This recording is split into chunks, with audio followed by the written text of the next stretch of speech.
Hello students, स्वागत है आप सबका मैथमेटिक्स की इस वीडियो में, जिसमें हम लोग 12th क्लास का मैथमेटिक्स स्टार्ट किए हैं और उसमें हमारा पहला पार्ट चल रहा है कैलकुलस का।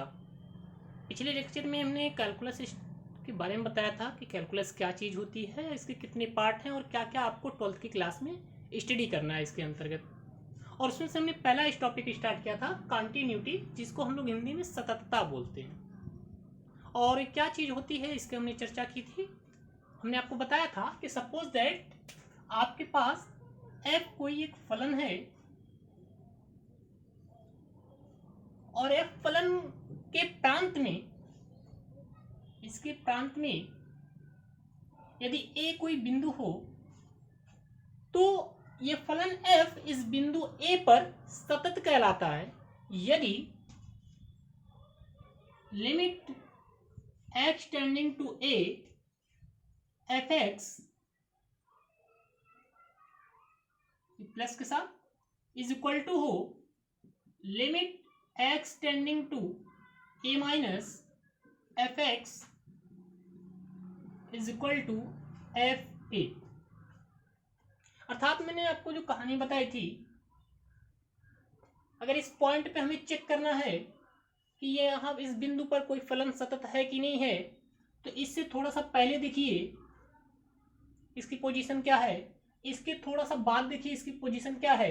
यदि यहाँ इससे पहले पोजीशन, इसके बाद पोजीशन और इस बिंदु पर पोजीशन तीनों अगर सेम निकलते हैं तो हम बोलते हैं कि वो फलन उस बिंदु पर क्या है, सतत है। ओके स्टूडेंट्स, यहाँ पे a प्लस का मतलब आप उस बिंदु से थोड़ा सा आगे जाके चेक कर रहे हो, a माइनस का मतलब उस बिंदु से थोड़ा सा पहले चेक कर रहे हो, और fa का मतलब उस बिंदु पर। अगर ये तीनों आपस में इक्वल होते हैं तो हम लोग उस बिंदु पर उस फलन को सतत कहेंगे।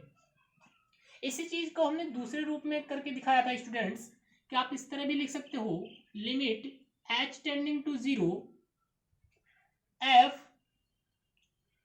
h plus a plus h is equal to limit h tending to 0 f a minus h is equal to F ए।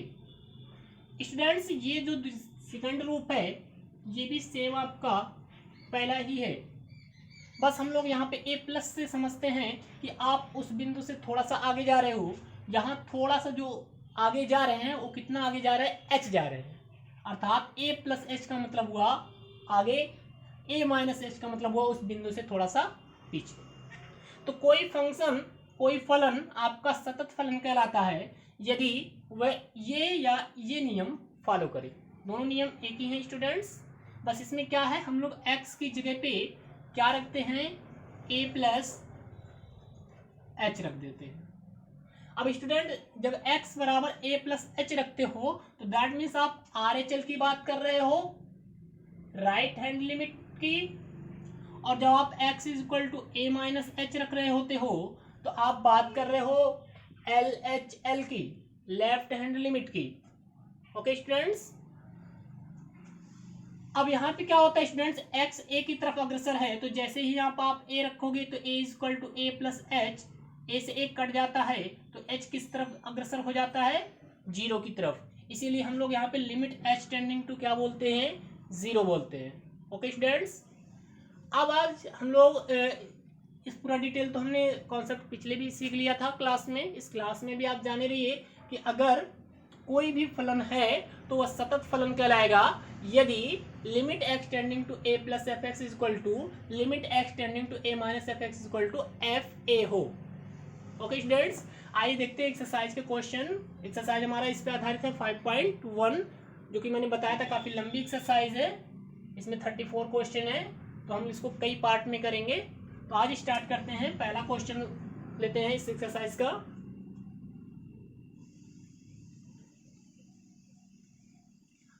देखो स्टूडेंट्स, पहला क्वेश्चन यहाँ पे है, सिद्ध कीजिए कि फलन F X equal to 5x minus 3 x equal to 0 x equal to minus 3 तथा x इक्वल टू 5 पर सतत है। यानी हमें तीन बिंदुओं पर चेक करना है ये फलन सतत है कि नहीं है। कहाँ कहाँ पर, x बराबर 0 पर, x बराबर -3 पर, x बराबर 5 पर।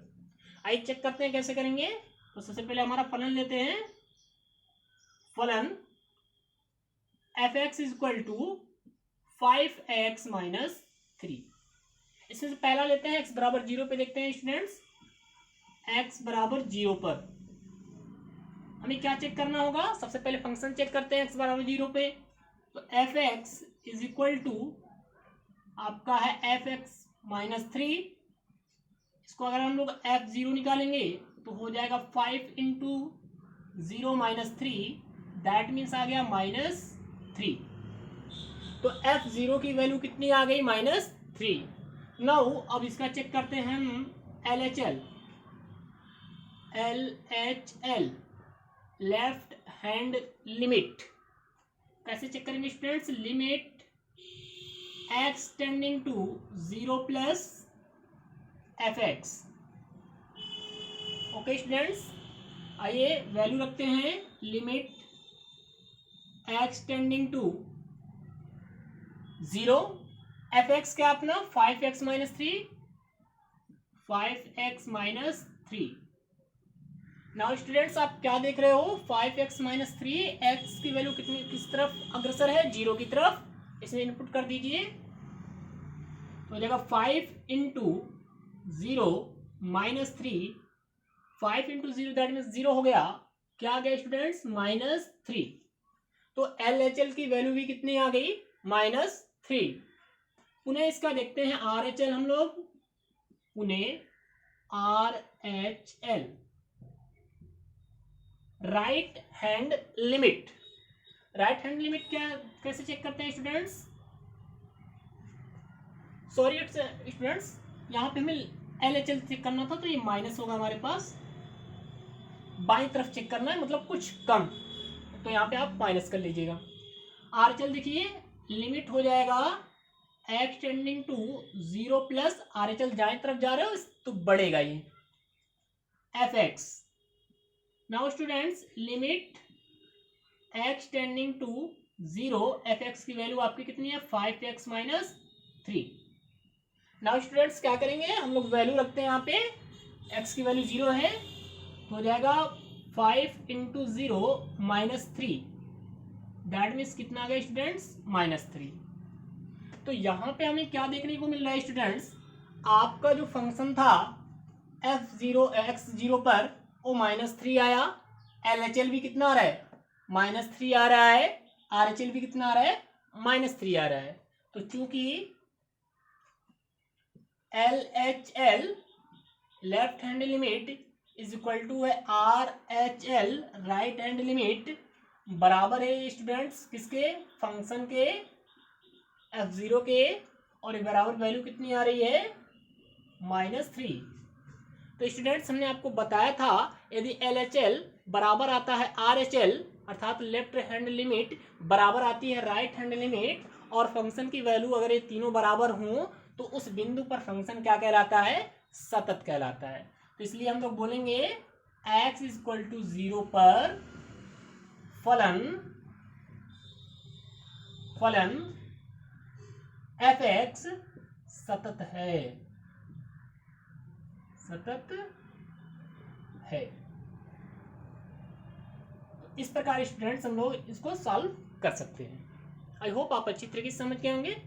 क्या करना है स्टूडेंट्स, यही स्टेप आपको जो एक्सरसाइज के सारे क्वेश्चन में करने हैं। 34 क्वेश्चन है, 34 क्वेश्चन में आपको यही हमेशा निकालना है, LHL RHL और फंक्शन की वैल्यू।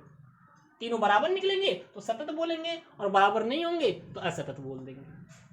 तो कैसे स्टूडेंट्स चेक करना है, सबसे पहले आप फंक्शन को चेक करिए, फिर LHL देखिए, फिर RHL देखिए। LHL देखने का तरीका क्या है, लिमिट लगा लीजिए। अब स्टूडेंट्स बोलोगे सर आप उसमें h टेंडिंग टू 0 कर रहे थे, क्या उसका भी इसमें प्रयोग किया जा सकता है? तो हाँ स्टूडेंट्स, पूर्ण रूप से आप उसका प्रयोग कर सकते हो, यहाँ तक कि दोनों का एक साथ भी प्रयोग कर सकते हो। आइए देखो मैं कैसे सिखाता हूँ आपको।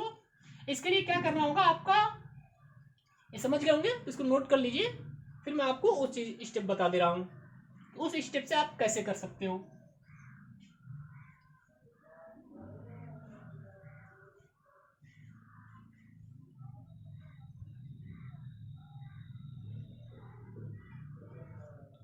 देखो स्टूडेंट्स, बेसिकली क्या होता है, LHL equal to limit x tending to 0 f(x), ये आपका फंक्शन है। ओके स्टूडेंट्स, तो आप क्या चेक कर रहे हो, LHL चेक कर रहे हो। तो LHL कर रहे हो तो मतलब 0 से थोड़ा सा कम लेना पड़ेगा आपको। तो 0 से कम लेने का मतलब क्या हुआ, इसकी लिमिट जब चेंज करोगे तो लिमिट h टेंडिंग टू 0, और ये फंक्शन क्या हो जाएगा, f0 माइनस h। अर्थात आप लेफ्ट लिमिट जब चेक कर रहे हो तो जो आपका 0 है उसके स्थान पे थोड़ा सा कम रखना है आपको, यानी x के स्थान पे क्या रख देना है आपको, 0 माइनस h। 0 में से थोड़ा सा घट गया है। अब यहाँ पे x किस तरफ अग्रसर था, 0 की तरफ। तो जैसे ही x 0 की तरफ अग्रसर करोगे तो 0 माइनस h, तो h किसकी तरफ अग्रसर हो जाएगा, 0 की तरफ। इसलिए हम लोग लिमिट h टेंडिंग टू क्या बोलते हैं, 0। ओके स्टूडेंट्स, तो दोनों क्वेश्चन कंफ्यूज मत होइएगा। आप यहाँ से देखिए, फिर से एक बार समझ लीजिए कि limit x tending to 0 fx है। हम LHL चेक कर रहे हैं, मतलब 0 से पहले थोड़ा सा चेक करेंगे। तो 0 से पहले का मतलब 0 में से h थोड़ा सा कम कर दीजिए और हमारा h टेंडिंग टू क्या हो जाएगा, 0 हो जाएगा। ओके स्टूडेंट्स, नाउ आप क्या करोगे, फंक्शन रखोगे। अब यहाँ तो एक ही फंक्शन है, यहाँ फंक्शन तो बदल नहीं रहा है, तो फंक्शन हमारा यही होगा 5x माइनस 3। अब देखो स्टूडेंट, जब यहाँ पे x था तो यहाँ पर भी क्या आ रहा था, x आ रहा था। अब यहाँ पे x के स्थान पे क्या है, 0 माइनस h है। तो यहाँ पे x के स्थान पे क्या आ जाएगा, 0 माइनस h। पता नहीं सुनने, जैसे आपका fx इक्वल टू कितना है, fx equal to 5x minus 3। तो आप जब f0 माइनस h निकालेंगे तो हो जाएगा 5 माइनस h माइनस 3। अर्थात जब x था तो x खुलता था, अब 0 माइनस h है तो इसके स्थान पे क्या खुलेगा, 0 माइनस h। ओके स्टूडेंट्स, समझ गए। ओके, देखते हैं नेक्स्ट आगे। तो हमारा हो जाएगा लिमिट h टेंडिंग टू 0। अब चलिए रख दिए, तो हो जाएगा ये 5 और x की जगह पे आ जाएगा 0 माइनस h और माइनस 3। ओके स्टूडेंट्स, अब देखिए h कहाँ पे जा रहा है, 0 की तरफ जा रहा है। अब आप बोलोगे सर ये लिमिट आप कैसे रख देते हो, कब रखनी है कब नहीं रखनी है। तो देखो स्टूडेंट्स, आप लिमिट की वैल्यू रखो और कोई अगर इनडिटरमिनेट फॉर्म नहीं आता है तो आप रख दो, और जब भी इनडिटरमिनेट फॉर्म आए तो पहले सॉल्व करना पड़ेगा इसको। अब बोलोगे सर इनडिटरमिनेट फॉर्म क्या होता है, तो देखो स्टूडेंट्स, यदि 0/0 आ जाए, ओके स्टूडेंट्स, या 0/1 आ जाए, या 1/0 आ जाए।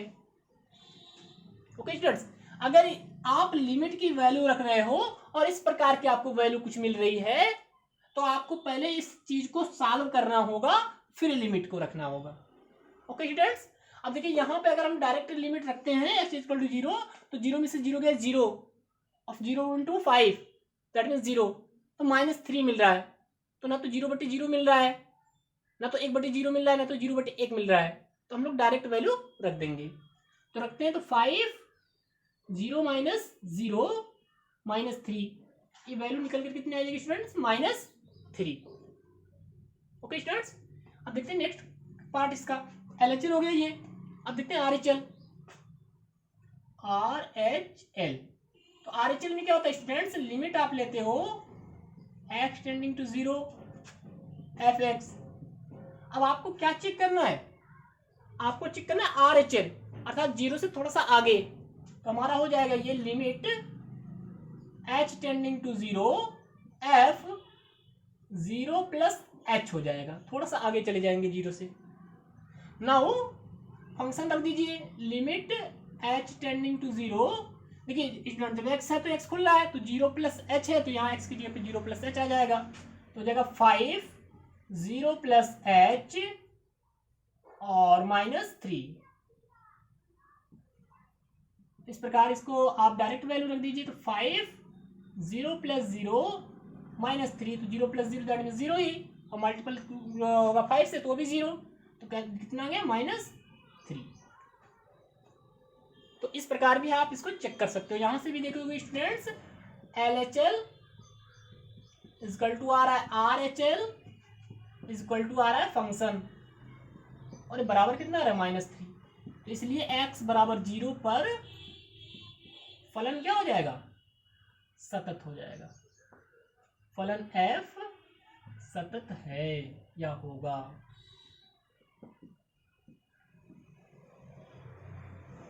ओके स्टूडेंट्स, तो आप पहले मेथड से भी यहाँ से भी कर सकते हो, ऐसे भी कर सकते हो।